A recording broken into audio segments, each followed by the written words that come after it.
Good morning.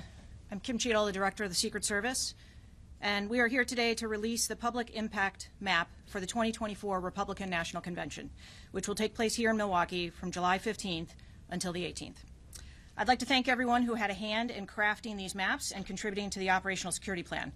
Several of the partners are here today, including the Milwaukee Police Department, the Milwaukee Fire Department, the Milwaukee Health Department, Milwaukee County Office of Emergency Management, the Milwaukee County Sheriff's Department, the FBI, FEMA, and the Office of Mayor Cavalier Johnson. The Secret Service cannot operate without the support of these other local, state, and our federal partners. These partnerships extend well beyond the RNC, as many of these same agencies play a pivotal role in our investigative and protective mission. The RNC is a National Special Security Event, or an NSSE, which is a title designated by the Department of Homeland Security for events that rise to the highest level of national intelligence or national or international significance. NSSEs are some of the most high-profile events in the world, and they require extensive collaboration and cooperation with our local, state, and federal partners, and the RNC is no exception. Together, this team has been preparing for the convention for over a year. They have been thoughtful about community impact, traffic concerns, businesses, and most importantly, ensuring a safe and secure convention for attendees and the city of Milwaukee. High-profile events are no stranger to the city of Milwaukee. I am proud that several of the agencies we've worked with over the past year include partners established during the 2020 DNC and over the years supporting protective visits and working on joint investigations. Of course, one of our more notable partners is Chief Norman of the Milwaukee PD. The Chief and the Police Department are among the Executive Steering Committee members who created the wide-ranging security plan for the 2024 RNC. All in all, 15 public safety entities contributed to the security plan for the convention. The development of the plan included coordinating intelligence, consequence management, maritime security, airspace security, traffic control, and more. The RNC plan has also been tested and reinforced through 7 interagency exercises over the past 4 months, including tabletop and field training operations, which allow our law enforcement partners to test the security plans through numerous different scenarios. We've held outreach sessions with more than 1,100 law enforcement and public safety personnel, and we will host a final training exercise roughly a week before the official arrival of the first delegates. NSSEs are indeed unique, and resources from across federal government are available to support local assets. However, Milwaukee does have a long history of successful independent event planning, including the annual Summerfest celebration, the Harley-Davidson Homecoming Festival, and the 2021 Milwaukee Bucks Championship Parade. Previous experience and extensive preparation all contribute to a level of confidence ahead of this convention. We have been busy preparing for any possible scenario, including planned and pop-up demonstrations. And while recent concerns about demonstrations outside the RNC have been raised, I would like to reassure everyone that the Secret Service and our public safety partners respect every American's First Amendment right to express themselves. The Milwaukee PD and other law enforcement partners are well equipped to manage protests and ensure gatherings remain safe for all individuals involved. The shared goal is for everyone to be able to express their views lawfully while ensuring a secure environment for delegates, convention attendees, and the general public. We are also intentional about creating a plan that minimizes disruptions to the community as much as possible. We know that security for an event of this size will have an impact, and to that end, the Secret Service and our partners have conducted 41 outreach events with businesses, residents, and community groups. The objective is to effectively communicate our plan to mitigate confusion to the greatest extent possible. This effort began in November and has reached more than 1,700 members of the public. The cooperation, dedication, and genuine desire to ensure a safe and successful convention have been remarkable. Everyone remains dedicated to implementing a seamless security plan to create a safe environment. Again, I'd like to thank our partners for the work already done and the steadfast commitment to maintaining a secure environment for all involved once the RNC kicks off. Our primary focus is safety, and the people and the institutions of Milwaukee continue to impress. I would now like to introduce Milwaukee Chief Norman. Thank you, Director Cheadle. The Milwaukee Police Department is pleased that the traffic plan and security map is being shared today with the community and will be impacted by the RNC. We're grateful for our federal, state, county, and local partners who are working tirelessly on these safety measures for the event. To our community watching this press conference, please share this information far and wide so that we ensure that all residents and visitors are aware of the affected areas and alternative traffic routes. And finally, I want to be very clear. We've been working hard to ensure safety for all of our residents in the areas of the city. The Milwaukee Police Department role during the RNC is to provide safety and to serve the entire city, not just the areas that are being presented to you today. Thank you for your time.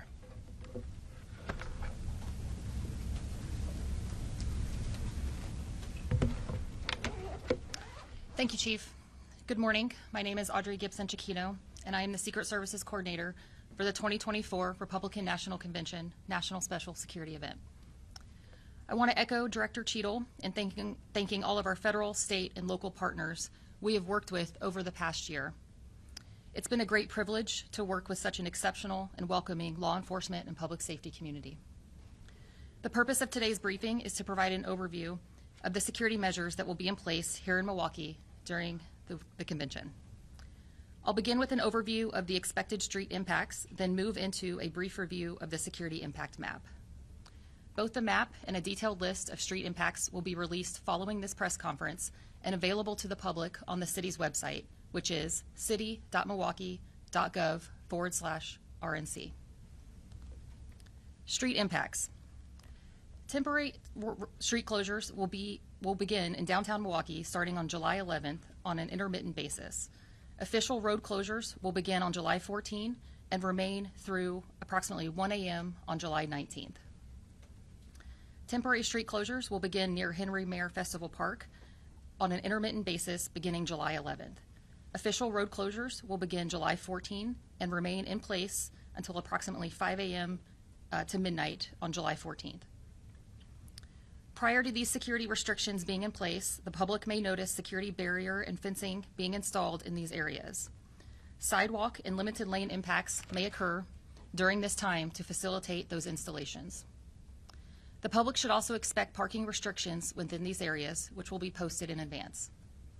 A complete list of street closures and parking restrictions will be available online, again at the city website at city.milwaukee.gov/RNC. I'll now move into a quick review of the security impact map. As a reminder, this map is also available to the public on the city's website. The area shaded in yellow on the map is the vehicle screening or outer perimeter. The vehicle screening perimeter is open to all pedestrians with no pedestrian screening or credential required.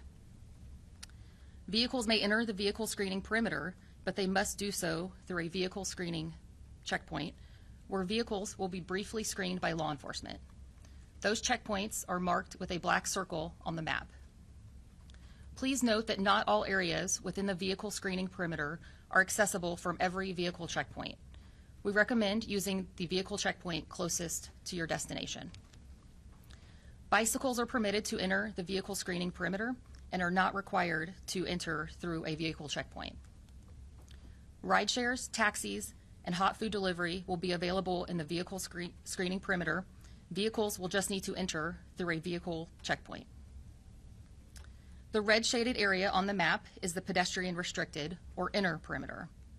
Access to the pedestrian restricted perimeter is limited to credentialed and ticketed individuals, such as convention attendees and volunteers.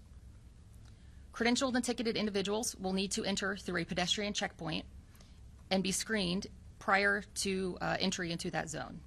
Pedestrian checkpoints for delegates and those attending within the inner perimeter will be provided and distributed to those credentialed individuals. Pedestrian checkpoints will be ADA accessible. Personal vehicles will not be allowed to enter the pedestrian restricted perimeter. Bicycles, scooters, and golf carts will also not be permitted to enter into the pedestrian restricted perimeter. There is only one residential building, the 550 Ultra Loft condos, that will be directly impacted by the pedestrian restricted perimeter. Residents of this building will be able to access their home and parking stalls. Access instructions have been communicated directly with residents via building management, and detailed written instructions for these residents can be found on the city's website. Businesses within the pedestrian restricted perimeter will not be freely accessible to the general public. Instead, all businesses within the pedestrian restricted perimeter have been reserved for exclusive use by convention attendees and volunteers. Rideshares, taxis, and hot food delivery will not be permitted within the inner perimeter. Instead, individuals are asked to coordinate rideshare drop-off and hot food pickup at a location outside of the inner perimeter. Public transportation. Milwaukee County Transit System buses will operate during their normal hours of service. However, some routes will be impacted by the security restrictions in place. Riders are asked to expect delays and budget a little extra time for travel. The latest updates on MCTS impacts will be shared on the Milwaukee County Transit System's website at ridemcts.com. Deliveries. Trash service, mail, and package delivery will continue in both the inner and the vehicle screening perimeters. Those schedules will be shifted for services to take place overnight and in the early morning hours. All deliveries entering either Secret Service perimeter must go through the remote delivery site, which is located at 9th Street and St. Paul Avenue prior to delivery. The remote delivery site will be open beginning Saturday, July 13th at 8 p.m. and continue operations until the NSSE concludes, likely on Friday, July 19th, around 1 a.m. Some delays could occur as a result of this additional screening. Maritime restrictions. Restrictions will be in place for maritime traffic on both the Milwaukee River and the waterways in the vicinity of Henry Mare Festival Park and Lake Shore Park. Areas affected by maritime restrictions are shaded by red stripes on the public security map, and additional information can be found via a QR code located on the city's website. Commercial and recreational vessel traffic will not be permitted on the Milwaukee River between Cherry Street and Michigan Street, beginning July 14 and running through the early morning hours of July 19. Road bridges in this area will remain in the down position. All vessels that are docked within this area may remain stationary during this time.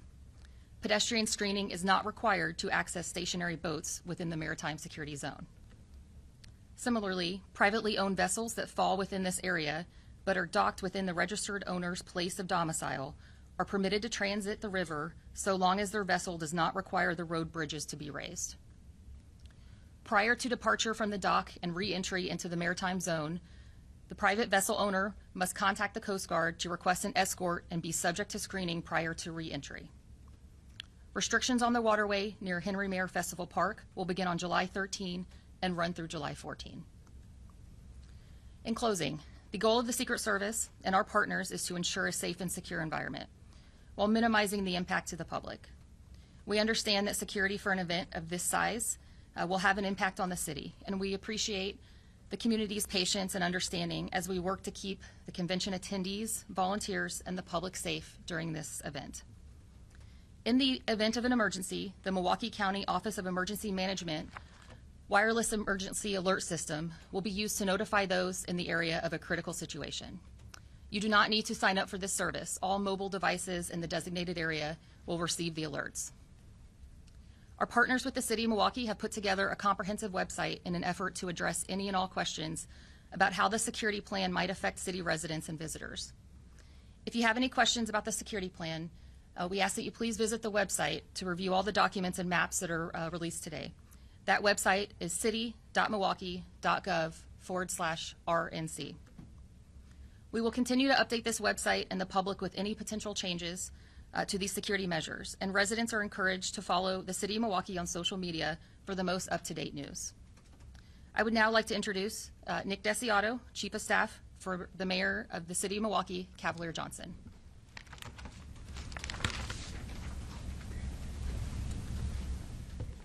Thank you, Audrey. I got Nick Desiato, Chief of Staff for Mayor Cavalier Johnson. Also, I serve as the co-chair for the city's Executive Steering Committee for the RNC. Before we get started, I wanted to express how excited we continue to be for the upcoming National Convention. We couldn't do that without our partners, in particular the United States Secret Service, our partners with the Police Department, Fire Department, Health Department here, FBI, FEMA, and really any number of city, county, state, and federal law enforcement, public safety partners. This has been a collaborative effort that's been going on for a very long time, and we're very excited to be approaching the event and be able to release this information today. I also want to thank the RNC itself, as well as the host committee, for the partnership and collaboration throughout this process. Before we get into the logistics of the demonstration, platforms, plural, and the parade route, I just want to remind everybody the City of Milwaukee is open for business. We have any number of food options, drink options, entertainment options that will continue to be open. We hope that our visitors here, our residents, continue to take advantage of the opportunities, whether it be grabbing some food at Usinger's famous sausages, grabbing a beer and playing bags over at the 3rd Street Market, or going down to our #1 nationally ranked Milwaukee Public Market. We are ready to serve, and we are very excited for this opportunity. When it comes to planning our demonstration areas, we are governed by the Constitution. We also are bound by our contract with the framework agreement in signing on to the Republican National Convention. And it's also good government to allow for our individuals, whether the residents coming from out of town, to exercise their First Amendment rights. And in planning, we listened to our businesses. We listened to our residents. We listened to our planned demonstrators. We listened to the organizers from the RNC to get feedback. All the while, there is still no higher priority than public safety, which is clearly a theme from today. From day one, when we started our executive steering committee, we said our mission was very simple. It's to have a safe and successful event. Everybody in this room can have a different definition of what successful is, but I don't think we're going to have a lot of difference on what safety means. So we considered that all along, for our safety for our convention goers, for the delegates, for those who intend to demonstrate, for our businesses, for employees, for our residents, and for everybody else who's going to be in Milwaukee in 23 days. With that being said, if we can turn to our maps. This was the cue to turn to the maps. So we have a south side location and a north side location. The south side location has both a speaker platform as well as the parade route. The central hub is the Zeidler Union Square Park, which is a county park, and I'd be remiss not to thank the county for their continued partnership in working with them and allowing us access to Zeidler Union Square. So that would be one of the 2 locations for public speaking. There have been almost 3 months now we've had open sign-ups. We have over 100 different individuals, organizations, or groups that have signed up to be participating in a speaker platform and or the parade. For the south route, as you can see from the map, it does loop around the south side of the perimeter that has been previously released. One thing to highlight is on the northwest corner of there, it does go up to where the fence line is for where the media filing center is. And again, we have our speakers platform as kind of the hub there where it would start and end for the parade route Zeidler Union. If we move over to the next slide, this is the north entry. And part of this was we had so much outreach and interest in signing up to be a speakers platform. We just didn't have enough hours in the day to have one speakers platform. So this location is at the corner of McKinley and MLK. There's another park there that's little known, Haymarket Square, and that's a right-of-way for the city. So it'll actually be set up a stage in the street at the corner there. Again, it's on the fence line, which is right by where the Pfizer Forum is on the north end. With that being said, I think we're opening up to questions. Thank you, everybody. All right, so just as a reminder, let's keep questions on topic. One question to follow up, and lead with your name and outlet. We'll start right in front here, sir. Jason Calvi with Fox 6. I have a question about Pere Marquette Park. The Republicans had complained it would put protesters too close to convention goers. Why did you include Pere Marquette in the hard security perimeter? So thank you for that question. The operational security plans for national special security events are developed and approved through an executive steering committee. The Law Enforcement and Public Safety Executive Steering Committee is made up of 16 organizations that have a significant footprint in the overall design and implementation of the operational security plan. So our security perimeters are based on public safety metrics, which includes protective intelligence, risk, and technical assessments. As the RNC has official convention events taking place within the Historical Society building, the Executive Steering Committee determined that that location would need to fall within the security perimeter in order to ensure the highest level of safety for the convention and the public. So it's the use, because they're using the Historical Society for RNC events? Correct. Okay, can I take another question? No, Whitney, right in the back. Hey, I have a question for the Milwaukee Police Department. These, there's always a potential for dynamic protests. What is the realistic measure of success for how your department is going to handle protests that get chippier than you'd like? So we have a number of different working relationships within our community to ensure that we are the last resort in regards to dealing with the expected First Amendment rights being expressed. Working with our faith-based partners, working with a number of those community organizations that are involved in the activities there. And so the measure of success that I look at is the level of collaboration. I want to point out that Sheriff Ball here, part of many law enforcement resources, who are coming together to make sure that we're on one sheet of music and understanding that it's not that we're not going to have challenges, it's how we handle those challenges. The intent of our respective role is to really be invisible, that this is all about the RNC, the attendees, about our wonderful city, about the offerings that we have within our community. To have us as the first conversation, I don't feel that that's the appropriate way of looking at what this event represents. And so for us, we understand there's going to be challenges, but look at us how we handle it, being that, again, the expectations were the last resort, using our liaisons, using so many different community people to be that front-facing part. But we do understand that we do have a role. We expect that there is a First Amendment expression, not destruction, nor hurting anybody else in regards to keeping your hands to yourself. So the expectation is express yourself. This is what our Constitution is based on. But we will not tolerate anything beyond that particular type of activity because this is our city, and we're proud of it. And just to follow up, what I'm hearing you saying is that there's quite a bit of planning going in, a lot of work with people on the front end to try to mitigate any potential disruption. But if a disruption does happen and you look back at how you handle it, what will your measures of success be in the moments when you're actually handling potential civil disturbance? So I will look at it from the standpoint that did we do it in the legal way? Did we do it in a manner that is expected for the rules of our engagement? Is it respecting what the Constitution expects of us? This is not going to be where we're going to look for trouble or instigate, but we are ready to respond. And that as long as we do it within the legal measures, the lawful measures, the rules of engagement, that is success. Craig Wally, ABC7 Chicago. Is there intelligence that indicates, first of all, how many protesters are expected to come here for the RNC? And I don't know whether that's Secret Service or Chief, if you can address that.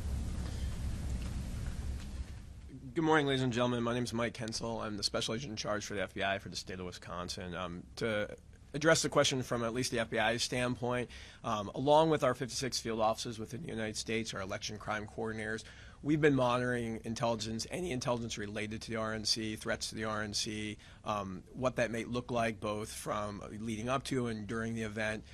We do that both prior and in real time. We have no articulated threats, and we don't have specific information on what protests may look like at this point. But as the chief said, it's a First Amendment protected activity, and we expect there will be people exercising those rights, and we'll address that with our state and federal partners. And if I can follow up just with the chief on this regard, there's been a lot of discussion in Chicago for the DNC about what the policy is going to be for mass arrests if things were to get out of hand down there. Do you have a plan for how to handle mass arrests if it comes to that, and what is that, sir? So we do have a plan. I think that it's important to understand, this is more operational when we talk about what the actual plan is. But we do have a working partnership with the Sheriff Department. We do have a working relationship with the county in regards to the CRC. I don't know the exact acronyms for that particular the CRC, but it's the housing for those who are being arrested. We do understand that there has the potential. Again, we're not walking into this with the expectation we're going to arrest. This is going to be the expectation that people understand what we want, First Amendment rights expressed, speak your mind, but again, there's not the tolerance for any particular type of beyond that. We do have rules of engagement in regards to that. There are certain prohibited items in regards to being in the outer perimeter, and that will be enforced. And so there's not a fear of having that particular type of outcome of the arrest. We do have a great working relationship, again, with our federal partners, our law enforcement partners, locally and statewide. But we also understand that our intention is that hopefully everyone understands the rules of engagement, meaning that you will express yourself and nothing further.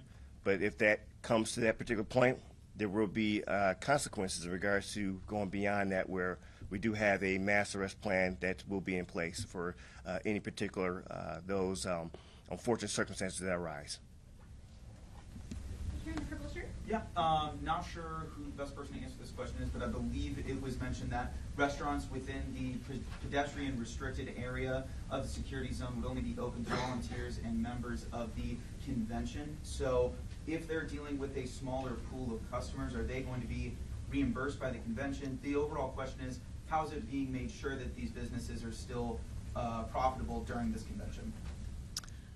Thank you for the question. So we at the Secret Service have worked diligently throughout this process to engage with the community. In fact, we have a subcommittee that is exclusively for outreach with the community. It's a non-operational subcommittee staffed by interagency personnel. So we've done extensive outreach with the community, as Director Cheadle mentioned in her remarks. So that included restaurants and businesses that elected to be within the inner perimeter. So that was by their choice, we will continue to work with them, and there will be up to the attendees, the guests, everyone attending there will be able to frequent those businesses. Yeah, some businesses have suggested they will stay closed during the convention because they're worried about protests, they're worried about violence. What's your response to that? We encourage everyone to stay open or have the posture that works, according to their needs for their business. So, we have a comprehensive security plan in place to address any and all security matters that could occur. So we're prepared to respond to any situation that arises.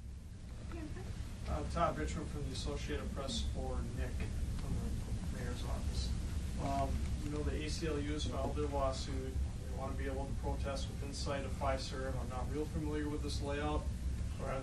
Is the parade going to be within view of Fiserv, and is that second northern platform within view of Fiserv? And if not, on both of those questions, how is that going to please ACLU, and how are you going to resolve that lawsuit?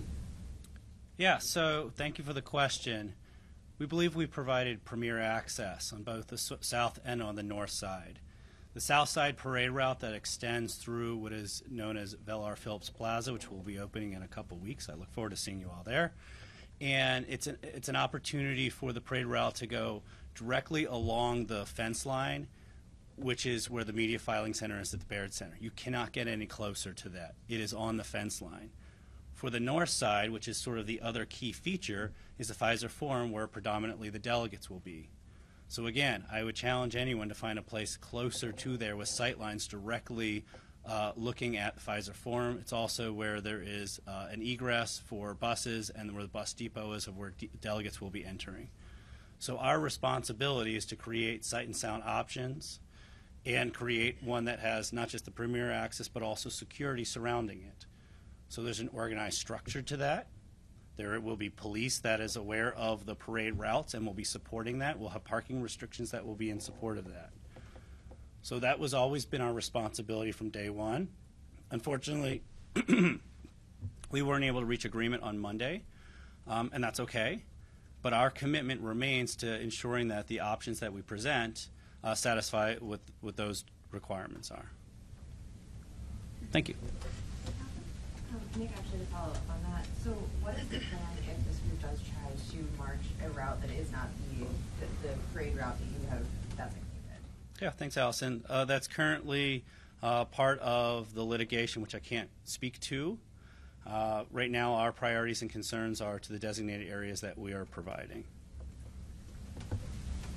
Renee from WISN in Milwaukee. Continuing with that, Nick. I'm just going to stay here. Yeah. So we watched it, maybe the chief can jump in here too, but in Milwaukee we had some very active protests during Dontre Hamilton and after George Floyd, where protesters, the police department was incredibly patient with them. They walked without permits in the streets, they shut down streets. I think maybe when they got to the freeway things got different. But the police department was incredibly patient, and even in some cases provided passage for the protesters. What will be different here? So I'm not going to speak to the police other than to say that we have a world-class police department under Chief Norman. And so there has been extensive planning for a very long time of what the approach is. So I'm going to punt that over to him for that. As it relates specifically to our parade route, that was something that is done in coordination with the Milwaukee Police Department in defining access. As you can see, there's an ecosystem here. Is that you can't just say, here's a map, let's put a parade down there. We have to consider where there are egress options. We have to consider for emergency vehicle access. We have to consider for entry points for whether it be delegates, pedestrians, for checkpoints. So it's a complicated process in determining where these locations are, while simultaneously we're beholden to the Constitution or sight and sound requirements. So all of those factors together create a very complicated math problem in order to define where we can have this access for the designated parade route. I want to be crystal clear that the demonstration area in the city of Milwaukee is the city of Milwaukee. The Constitution does not fundamentally change because that there is a fence. And while there are different restrictions within that inner perimeter, the outer perimeter, still every individual has the same rights that they would have whether you're in this building, whether you're outside the fence, or whether you're in your living room. As it relates to questions for the approach, I'm going to hand that over to Chief Norman. Good morning, Renee. So we'll continue on as business as usual in regards to having that patience. Understanding that that's why we're having so many conversations with our community in regards to these particular activities. Building liaisons, building other particular points of contact. Again, we're not trying to be the focus of this event. This is on the city. This is about the beauty about the city, not about in regards to trying to prohibit people's First Amendment rights. It wouldn't be a protest if it's following all the rules in regards to what it means to be able to get that particular type of attention. But we are going to try our best to have not only patience but the communications, working with a lot of different local groups to say who are your points of contact so we can talk and work this through. Obviously, there are going to be limits, especially when we talk about the inner perimeter. That is a fairly protected area, and we need to understand those rules of engagement is higher than just any municipality that will handle. That's more a federal concern. But we are going to work with the communication and try to have that, again, patience there in regards to approaching and dealing with this, working out with communications before anything else has to come into play. And a quick follow-up to that, Chief, just in terms of if there is an arrest, it sounds like you would then, if they are breaking the law, because their rights to protest will change once they walk into a street that isn't a designated parade route that has been permitted. So arrests will happen, is I think what we're hearing here. How will you communicate with us then, too? You're going to communicate with protesters. I think sometimes we are confused in the field when we are trying to communicate with police. Will there be points of contact in those immediate situations for us to be able to report? So, as you know how we work and operate, especially with my team and especially my PO team, there is a collaboration of PO teams with the Secret Service being coordinated. It is essential that we do have the communication with our media, ensuring that there is that real time or close to real time. Obviously, it's fluid. There's a lot of moving parts to this, and I always sometimes say, don't blame it on our heart, it's our head in regards to that. There might be those type of challenges, but we really are and intentionally being communicative in regards to showcasing the expectations. Again, we're working and we have many meetings with many of the local activists, a lot of our community groups. We are here in a platform here to share in regards to expectations. I know there's a number of cameras and recordings around here. You are all our communication in regards to these expectations, and we will hope that you'll utilize these platforms to push out what are these particular requirements, but also that we are still having conversations. We're still working it through, as you heard already, that we're dealing with the litigation, so there's still going to be moving parts to this because we understand that there is a Constitution, there is rights and rules of engagement for our public that we need to respect. In the back there, brown sweater dress, I think. Mariam McCarr with Team J4 in Milwaukee, and this is also in regards to the demonstration. From my understanding, there are specific slot times for those who are registered to sign up. Can someone speak to what exactly the timing is for that? Is there going to be somebody at these demonstration zones who are monitoring stay longer than those flat times? Yeah, thank you. Great question. So there are two different designated demonstration areas, as in the demonstration platform where you can speak at a microphone, or the parade. Time slots are a little bit different. One is just the nature of a parade, right? You don't need an entire parade to yourself for an hour. So there'll be intervals of 20 minutes of when each of the different groups leaves. For the speakers' platforms, the north and the south option, it'll be in 30-minute increments of when they'll be scheduled. But it's effectively 20 minutes of your mic time, because it builds in 5 minutes beforehand to get off the stage, to get on the stage, and then 5 minutes afterwards for the next group to go on. So if you had, say, a 1 o'clock time slot, that means at 12:55 is when you get on the stage. You have till 1 to 1:20 to use the platform, and then at 1:20 till 1:25 to get off, allowing for the next group to get on so they can start on schedule at 1:30. In terms of for the mechanics of that, we will be providing, the City of Milwaukee will be providing the speaker system for that, and it'll be operated with our Office of Community Wellness and Safety, which was previously known as Office of Violence Prevention in past years. So they'll be staffing the operations of that.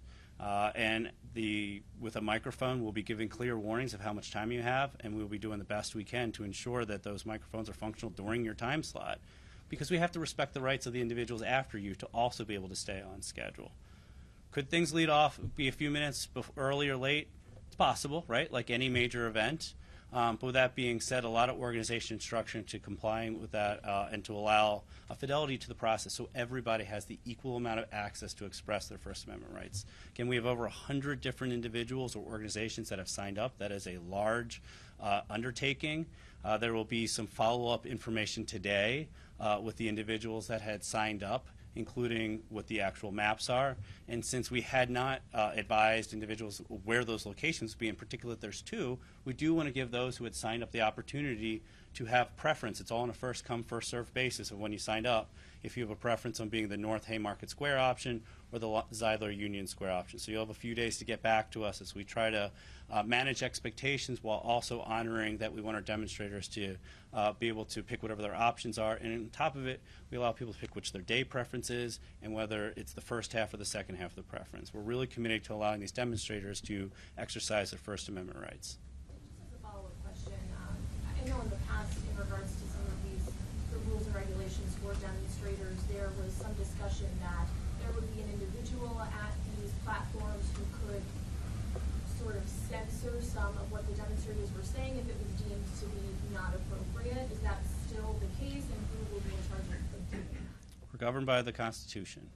And so as long as you are exercising your First Amendment speech within the rights of the Constitution, we are agnostic to the content of what you're speaking about. Thank you. Right in front here, checkered shirt. Jeremy Janine for Urban Milwaukee. Question for Nick as well. I knew it, Jeremy. Layperson, that's obvious. Haymarket Square, sight, sound, device, or Yeah. parade route, sight, sound.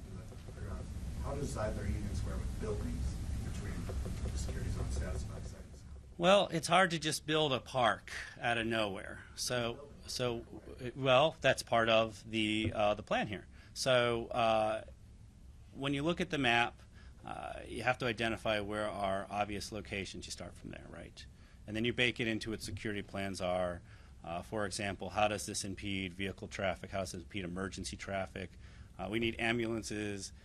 We need fire trucks. We need police squad cars for whether it be related to something inside the perimeter, whether it be residents, somebody just going to a bar, whether it be somebody who's demonstrating. So those are some of the factors we consider.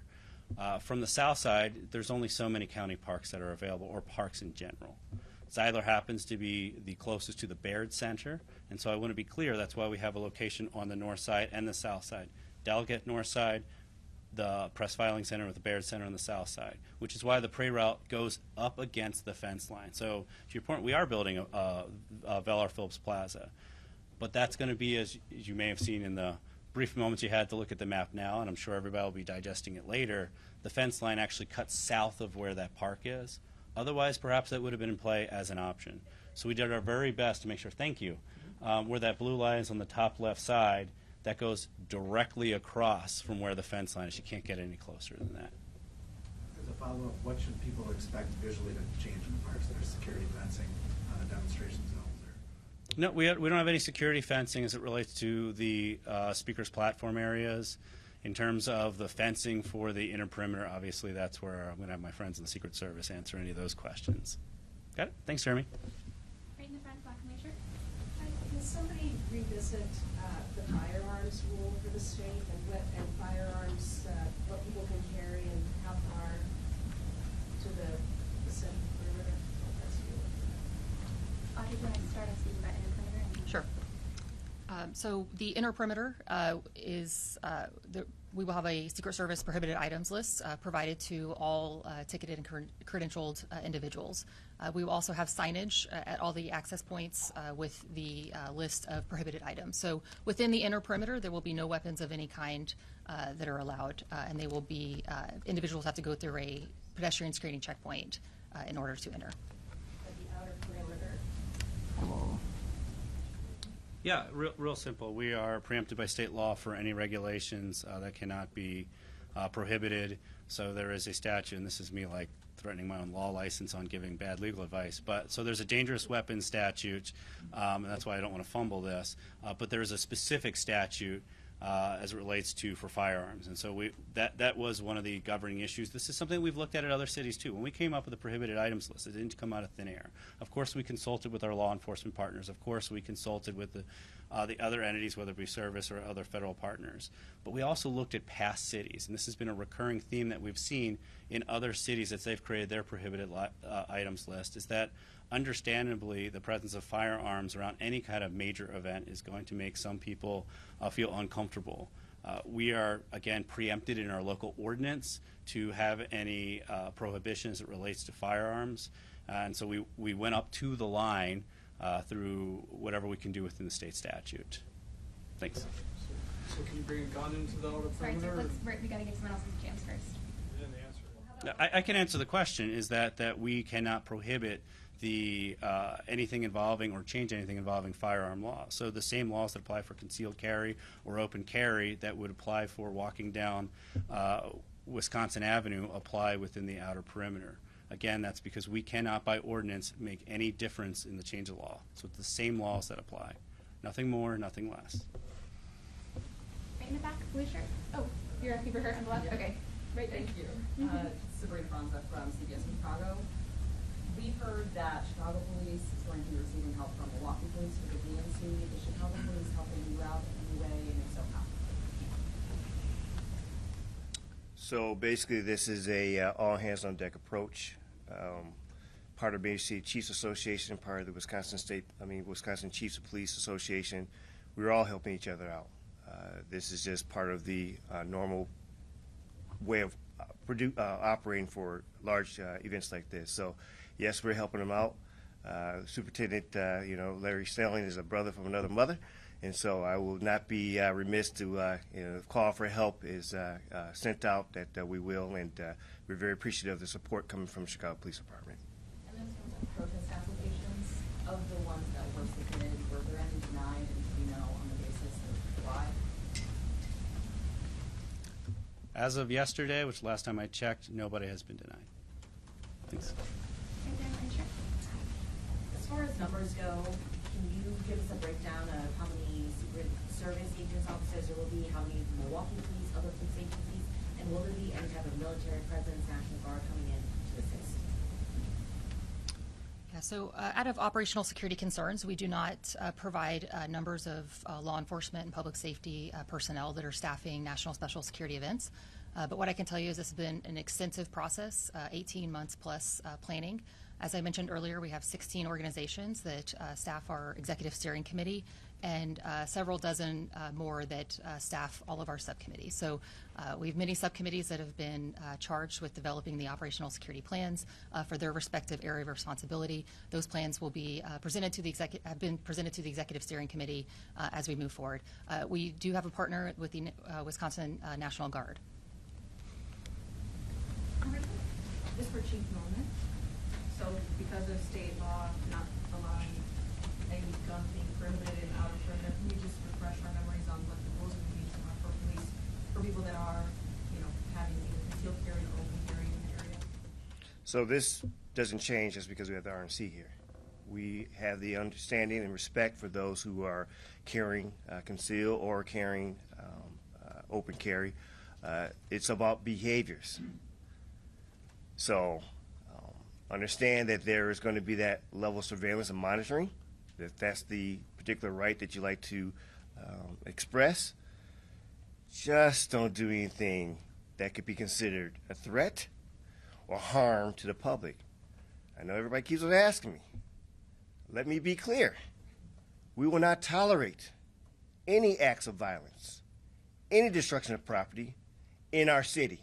And when I say we, the residents of Milwaukee, the individuals who call this home. So it is important for those that we do understand this on a regular basis of your rights. This is not about trying to get into debates about, constitutional carry and all. It's not about this. It's about behaviors. It's about understanding that there's rules of engagement for us. We are not new to this. This has been part of our fabric of our community for a while. Just don't do anything that would be considered a threat to our community. It will not be tolerated. In the back there, blue striped shirt. Do you have an estimate of how many groups have applied to demonstrate and how many demonstrators are expected during the RNC? Yeah, it's tough to say what the total number will be. We were at, I believe, 103 applications yesterday. It'll close once we fill up all of our time slots, which is happening very soon, and still on a first come first serve basis. The parade is a little easier to manage on the front end because it didn't really matter where the location is, so we can get that kind of teed up. But and then until we knew whether we were having one or two locations, it was really tough to understand how many openings we would have for the speakers platform. Obviously, with having a second location, which is really response to how many responses we've had for signups. With that being said, we don't ask how many people are part of your organization. We just ask what the organization is, if you're an organization. So it's really an impossible question to ask of how many total individuals will be participating. We also suspect that just like any national convention, there will be some ad hoc demonstrating. And if you're lawfully demonstrating on a sidewalk, you can lawfully demonstrate on a sidewalk. If you're lawfully demonstrating on public property, you can lawfully demonstrate on a public property. So at this point, it's difficult to anticipate what that total number will be. But that's why we have been doing the planning, not just from the law enforcement security side, but just from the operation side. It's a massive endeavor of having this many individuals with multiple locations. So we're hoping that we'll have a better idea of what the total registrations are over the next week or so, and then we'll be prepared to administer our responsibilities accordingly. When is that application period? So it closes on June 30th or whenever we run out of spots, whatever comes first. So for the parade, we are quickly running out of time slots, and I suspect after doing any kind of press event, you're going to have increased interest, and we'll probably have a spike as a result of today, and then we'll just reevaluate how much available spots we have left. Does the parade go every day, so it'll be? Yep. Can someone Yep. give a perspective from 2020? What does this security zone Hey, look Craig, like let's hold on for compared to 1 second. 2020? Has it changed? Is it the same? So Hold on for just 1 second. to your question, by ordinance, 11 a.m. to 7 p.m. is the time period for both the parade route as well as for the speakers platforms. 4 days. Yep, all 4 days from 11 a.m. to 7 p.m. Thanks. We'll down to our last few minutes. We have time for one, maybe two more. So I want to grab people who have not gotten a question yet. Right in the back here. Yeah, Jim from Wall Street Journal Security. Can someone tell us a little bit about the emergency alert system and the mobile devices during the event in case there's an emergency? How does that work?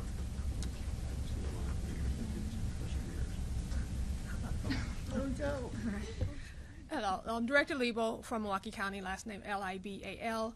The WIA system is an alert system that we can set up a geographic footprint to send out messages as it pertains to any events that occur in the area. So we'll be working with our partners, as has been discussed. Any pertinent incidents that occur, we will put out that message and it will respond on your phone, similar to what you guys are familiar with, like an Amber Alert. It will alert to your phone and it'll give you instructions on what your next step should be. And just a follow-up question on the venues, the Bard Center, the Panther Arena, and Fiserv. Does the website have the emergency evacuations in case of an emergency? how that is conveyed and where the mustering locations where people will go.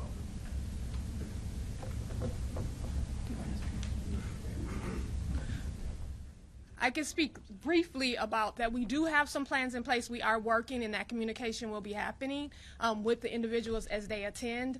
But again, like many have said, there are works in progress of what those locations will be. Some of the information that is being released today will have an impact on that. So that is a work in progress. Will that be conveyed on the website so we can go to the website to see that? I'll loop up with you after this, sir. Excuse me? I'll loop up with you after this, sir. Okay, You thank got you. time for one more? I have one. I don't know if this question is better for maybe the director, for the SAIC, or the FBI. It was just a few days ago we heard Steve Bannon use pretty violent rhetoric. He's a key figure. When we hear Steve Bannon say something like victory or death, how does that affect the threat landscape? The director or FBI, whoever feels more comfortable answering. At the Secret Service, we're always assessing risk. It's what we do every day. So we take, comments that are made across the board into consideration and, adjust our security posture as necessary. So I don't think that you'll see that it's had a great impact at this point. We're still continuing forward with the plans as we've designed them to date. All right, thank you so much. We appreciate your time. If you could just hold in your seats for 1 minute for our speakers to exit. Thank you again for all your time.